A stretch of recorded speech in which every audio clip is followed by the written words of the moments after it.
হৈছে মেকিপুৰ চাৰিআলি আৰু মেকিপুৰ চাৰিআলিৰ পৰা আগুৱাই আহি আপুনি দেখিব ইয়াত এতিয়া যি জাবৰৰ দম কৰিব ধৰিছে। মেকিপুৰ চাৰিআলিৰ এইডোখৰত এতিয়া জাবৰৰ দমে আপোনাক চকু কপালত তুলিব, এনেকুৱা এটা পৰ্যায়লৈ গতি কৰিছে। এইফালে এতিয়া বস্তুটো এনেকৈ যদি জাবৰ পৰি যাবলৈ হয়, এইফালে বাগান আছে আৰু এইদৰেই ইয়াত যদি মেকিপুৰ চাৰিআলিটো এই অঞ্চলটো এটা প্ৰধান চাৰিআলি বুলি ক'ব লাগিব। আগলৈ বজাৰ বহে আপোনালোকে নিশ্চয় জানে, কিন্তু ইয়াত যিদৰে জাবৰৰ দম হৈছে, এই জাবৰৰ দমবোৰে ইয়াত যে এটা পৰিৱেশটো প্ৰদূষণ কৰিছে এইটো ইয়াত দেখিবলৈ পোৱা গৈছে। সমান্তৰালভাৱে যিদৰে লাহেকৈ এই ঠাইখিনি অকুপাই হৈছে যেন অনুভৱ হয় বা এইটো কোনোবাখিনিত দখলেই হৈছে যেন এনেকুৱা অনুভৱ হয়।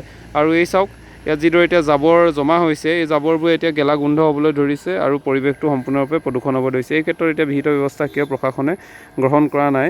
আৰু আপুনি চাওক এই জংঘলখিনিৰ কাৰণে লুকাই আছে, ইয়াত কিন্তু জাবৰৰ দম যথেষ্ট হৈছে, বিভিন্ন প্ৰান্তৰ জাবৰ দম, বিভিন্ন প্ৰান্ত বুলি নহয় ইয়াৰ অঞ্চলৰ ৰাইজে কিন্তু ইয়াতে জাবৰসমূহ গোটাই দিয়াৰ ফলত ডাঙৰ এটা সমস্যাৰ সৃষ্টি হৈছে। সেয়ে ইয়াৰ পৰা জাবৰসমূহ লৈ যোৱাৰ ক্ষেত্ৰত যদি বিশেষ ব্যৱস্থা গ্ৰহণ কৰে, তেতিয়া হয়তো ঠাইখিনি চাফ চিকুণ হৈ থাকিব পাৰিব।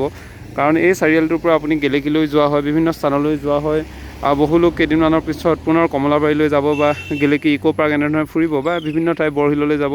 কিন্তু ইয়াত যদি এনেকৈ জাবৰৰ দম লাহে লাহে হ'বলৈ ধৰে, আপোনালোকে নিশ্চয় জানে অলপ জাবৰৰ দম হ'বলৈ পালে পাছত কিমান এইখিনি হৈ যায়।